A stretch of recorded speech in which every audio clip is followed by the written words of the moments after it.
Years passed. She had already accepted her fate. She had helped raise children that were not born from her body. She stopped asking. She stopped hoping. And then something changed. Her body began to feel different. The same woman they once whispered about was carrying life. After all the sacrifice, after all the silence, my grandmother became pregnant. Sometimes blessings come when you have already made peace with the pain. Delay is not always denial. The day her pregnancy became visible, the village went quiet. The same people who once questioned her now watched her in disbelief. The woman who gave her sister to her husband was now carrying her own child. Life has a way of humbling opinions.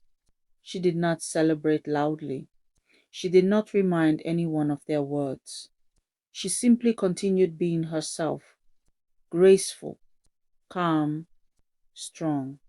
And when she finally gave birth, it was more than a child, it was restoration. God's timing writes better stories.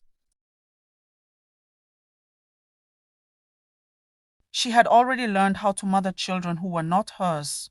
She already knew the weight of responsibility, the sleepless nights, the feeding, the discipline.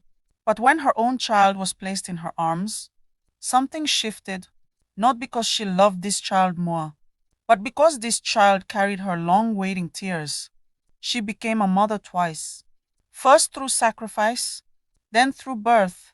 That is the kind of woman she was. Her story did not end in sorrow. She could have become bitter. She could have blamed life. She could have resented her sister, but she didn't. And maybe that is why her story changed, because her heart stayed soft, even when life was hard. When she finally gave birth, it felt like heaven had remembered her. But the truth is, she was never forgotten. She was being prepared. Bitterness blocks blessings. There was a time when she walked through the village quietly, feeling the weight of childlessness. Years later, she walked through that same village carrying her baby on her back. The whispers had changed. Now they spoke her name with respect, not just because she gave birth, but because she endured with dignity.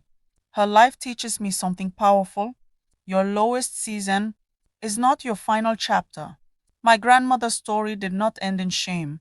It ended in honor.